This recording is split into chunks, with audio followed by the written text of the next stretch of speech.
ദൈവനാമത്തിന് മഹത്വം. എൻ്റെ പേര് ജോമോൻ. ഞാൻ കോട്ടയത്തു നിന്നാണ് വരുന്നത്. ഞാൻ പറയാൻ പോകുന്ന സാക്ഷ്യം, ഞാൻ ഒരു രജിസ്ട്രേഷൻ അപ്ലൈ ചെയ്തിട്ടുണ്ടായിരുന്നു. അപ്പോൾ അതിൻ്റെ ലൈസൻസ് കിട്ടിയതിനെ കുറിച്ചാണ്. അമ്മ പറഞ്ഞിട്ടാണ് ഞാനിവിടെ എത്തിയത്. ആദ്യമേ രജിസ്ട്രേഷൻ 2 വർഷത്തിന് മുന്നേ അപ്ലൈ ചെയ്തതായിരുന്നു. 1.5 വർഷം ആയപ്പോൾ ആദ്യം രജിസ്ട്രേഷൻ റിജക്റ്റ് ചെയ്തു. ഞാൻ ഓപ്റ്റോമെട്രിസ്റ്റാണ്. അപ്പോൾ അതിൻ്റെ രജിസ്ട്രേഷൻ അങ്ങനെ ആരും ചെയ്തിട്ടില്ല. അപ്പോൾ എനിക്കതിന് ആരും ചെയ്ത എക്സ്പീരിയൻസ് ഒന്നും ഇല്ലാത്തതുകൊണ്ട് എങ്ങനെ ചെയ്യേണ്ടതെന്ന് അറിയത്തില്ലായിരുന്നു. റിജക്ഷൻ വന്നപ്പോൾ ഞാൻ ഒത്തിരി ബുദ്ധിമുട്ടി, സങ്കടപ്പെട്ടു. ഞാൻ കാര്യം 1.5 വർഷം എൻ്റെ പോയി. ബാക്കി കൂട്ടുകാരെല്ലാം വേറെ ഓരോ ജോലികൾക്കും കിട്ടി. അങ്ങനെ നാട്ടിൽ നിന്ന സമയത്താണ് ഞാനിവിടെ വന്നത്. ഉടമ്പടി എടുത്ത് പ്രാർത്ഥിച്ചതിൻ്റെ ഫലമായിട്ട് ഞാൻ അപ്പീൽ കൊടുത്ത് ഞാൻ പിന്നെ മാൽഡീവ്സിൽ ജോലിക്ക് പോയി. ആ സമയത്താണ് എനിക്ക് രജിസ്ട്രേഷൻ കിട്ടി. ആ രജിസ്ട്രേഷൻ കിട്ടിയത് ഒത്തിരി പ്രാർത്ഥനയുടെയും ഞാൻ ചെയ്ത ഇവിടെ ഉടമ്പടി എടുത്ത എല്ലാ പ്രേക്ഷിത പ്രവർത്തനം ചെയ്തു. പിന്നെ രോഗികളെ കാണാൻ പോയായിരുന്നു. പിന്നെ അവർ കുരിശ് വരച്ച് പ്രാർത്ഥിച്ചു, ഉപ്പ് കൊടുത്തു. അങ്ങനെ ഒത്തിരി ചെയ്തായിരുന്നു. പിന്നെ അത് ഒത്തിരി ഇത് എന്താണെന്ന് വെച്ച് കഴിഞ്ഞാൽ നമുക്ക് കിട്ടാനായിട്ടൊരു ചാൻസ് പോലും ഇല്ലായിരുന്നു. അത് കഴിഞ്ഞിട്ട് ഞാൻ രജിസ്ട്രേഷൻ കിട്ടണം എന്നായിരുന്നു ഇവിടെ പ്രാർത്ഥിച്ചത്. അത് കഴിഞ്ഞുണ്ടായിരുന്ന ജോലി ഞാൻ ഇൻ്റർവ്യൂ അപ്ലൈ ചെയ്തായിരുന്നു. അത് ആരും എനിക്ക് എക്സാമ്പിളൊന്നും കിട്ടിയിട്ടില്ല. അത് എന്താ ചോദിച്ച മൊത്തം ഞങ്ങളുടെ ജോലിയായിട്ട് എനിക്കറിയാവുന്ന ബന്ധപ്പെട്ടല്ലായിരുന്നു. ഭയങ്കര ബുദ്ധിമുട്ടായിരുന്നു. 3 പ്രാവശ്യം ഇൻ്റർവ്യൂ റിജക്റ്റായി. 4ാമത്തെ തവണ ഞാൻ കൃപാസന എണ്ണ തൂത്തു. കാശുരൂപം കൈ പിടിച്ചാണ് കൂടിയത്. ഇൻ്റർവ്യൂവിൻ്റെ അവസാനം എൻ്റെ കോൾ വരെ കട്ടായിപ്പോയി. ഇൻ്റർനെറ്റ് തീർന്നിട്ട് കോൾ വരെ കട്ടായിപ്പോയി. ലാസ്റ്റ് ഞാൻ 1% പോലും പ്രതീക്ഷയില്ലായിരുന്നു ഇൻ്റർവ്യൂ കിട്ടുമെന്ന്. അമ്മ 2ാമതൊന്നുകൂടെ ഉടമ്പടി എടുത്തായിരുന്നു 4ാമത്തെ ഇൻ്റർവ്യൂവിന് മുന്നേ. അതിൻ്റെ ഫലമായിട്ട് എനിക്ക് അയർലൻഡിൽ ഓപ്റ്റോമെട്രിസ്റ്റായിട്ട് ജോലി കിട്ടി. ലൈസൻസിൻ്റെ കിട്ടി. അത് മാതാവിനും കർത്താവിനും 1000 നന്ദി.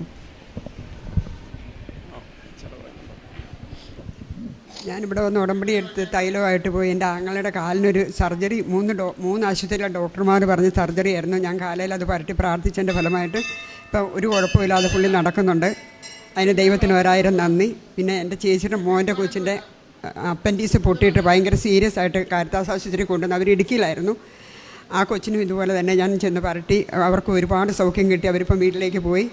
അങ്ങനെ ഒരുപാട് അനുഗ്രഹങ്ങളുണ്ട്. എണ്ണിയാൽ തീരാത്ത അനുഗ്രഹങ്ങൾ ദൈവം തന്നു. മാതാവിനോട് എന്നും പ്രാർത്ഥിക്കുന്നുണ്ട്, എന്നും കുർബാന കൂടുന്നുണ്ട്, 2 ആഴ്ച കൂടി സംസാരിക്കുന്നുണ്ട്. അങ്ങനെ പ്രാർത്ഥന ഞങ്ങൾ ഇച്ചിരിയോടെ ശക്തമായി. അങ്ങനെ ദൈവം തന്ന എല്ലാ അനുഗ്രഹങ്ങൾക്കും 100,000 നന്ദി. പിന്നെ പത്രം തന്ന് ഇതിൻ്റെ ഞാൻ മുന്നേ ഇത്രയും ദൈവത്തിനോട് അടുത്തിട്ടില്ല. എനിക്ക് പ്രാർത്ഥിക്കുമ്പോഴാണെങ്കിലും നമുക്ക് ഒത്തിരി അടുത്ത് പ്രാർത്ഥിക്കാൻ പറ്റത്തില്ലായിരുന്നു. ഇപ്പോൾ ഈ അനുഗ്രഹത്തിലൂടെ എനിക്കിപ്പം മാതാവിനോട് കൂടുതൽ അടുത്ത് സംസാരിക്കാൻ പറ്റും. കരഞ്ഞ് പ്രാർത്ഥിക്കാൻ പറ്റുന്നുണ്ട്. ഒരിക്കലും മാതാവിൻ്റെ അടുത്ത് കരഞ്ഞ് പ്രാർത്ഥിച്ചാൽ കൈവിടത്തില്ല. അത് എൻ്റെ അനുഭവമാണ്. അത് പങ്കിടണമെന്ന് തോന്നി. ജോമോൻ ജോർജിൻ്റെ അവന് വിദേശത്തേക്ക് പോകുന്നതുകൊണ്ട് ബന്ധപ്പെട്ടൊരു സാക്ഷ്യമാണ്. അപ്പം ഒരു വിദേശത്തേക്ക് അല്ലെങ്കിൽ പോകുന്ന രജിസ്ട്രേഷനോട് ബന്ധപ്പെട്ട ഒരു അനുഭവം എങ്ങനെയാണൊരു ദൈവാനുഭവമായിട്ട് ഉടമ്പടിയിൽ മാറ്റപ്പെടുന്നത് എന്നുള്ളതാണ് സാക്ഷ്യത്തിൻ്റെ ഏറ്റവും ചുരുക്കമെന്ന് പറയുന്നത്. അപ്പം ഏറ്റവും അവസാനം പറയുന്നത്, ഈ കരഞ്ഞു പ്രാർത്ഥിച്ച ഈശോ അല്ലെങ്കിൽ പരിശുദ്ധ അമ്മയുടെ സാന്നിധ്യം എൻ്റെ കൂടെ ഉണ്ടെന്ന് എനിക്ക് അനുഭവിക്കാൻ സാധിച്ചു എന്നുള്ളൊരു ബോധ്യം ഈ ഉടമ്പടിയിലൂടെ തൻ്റെ ഈ ചെറുപ്പകാലത്ത് ലഭിക്കുന്നുണ്ട്.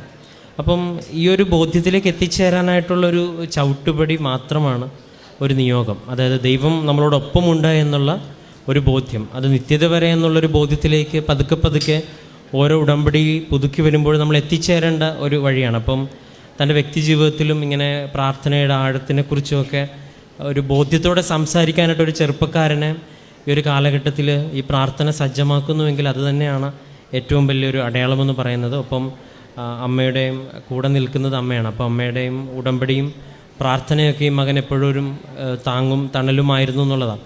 ഉടമ്പടിയിൽ ഇങ്ങനെ വിശ്വസ്തയോടുകൂടി പാലിക്കുന്ന ഓരോ വ്യക്തിക്കും ദൈവസാന്നിധ്യത്തിൻ്റെ അടയാളമായിട്ട് പരിശുദ്ധ അമ്മ നൽകുന്ന ഇത്തരം അനുഭവങ്ങളാണ്. അപ്പം ഇതിൽ സാക്ഷ്യം വളരെ ചുരുങ്ങിയ വാക്കുകളാണ് പറയുന്നതിലും പറയുന്നുണ്ട്. ഇതിൽ സാധ്യതകളൊന്നുമില്ല, പ്രത്യേകിച്ച് എൻ്റെ മെറിറ്റും ഇല്ല. അവിടെയാണ് അപ്പോൾ നമ്മുടെ ഉടമ്പടിയുടെ ബേസിക് എന്ന് പറയുന്നതും നമ്മുടെ മെറിറ്റ് ഇല്ലാതാവുകയും ദൈവത്തിൻ്റെ ഗ്രേസിലൂടെ ജയിക്കുക എന്നുള്ളതാണ്. അപ്പം വളരെ വ്യക്തമായിട്ട് ചുരുങ്ങിയ വാക്കുകളിൽ പറഞ്ഞ ഈ സാക്ഷ്യത്തെ പ്രതി മകനെ ലഭിച്ച അനുഭവങ്ങളെ പ്രതി നമുക്ക് കരങ്ങളടിച്ച് ദൈവത്തിൻ്റെ നാമം മഹത്വപ്പെടുത്താം.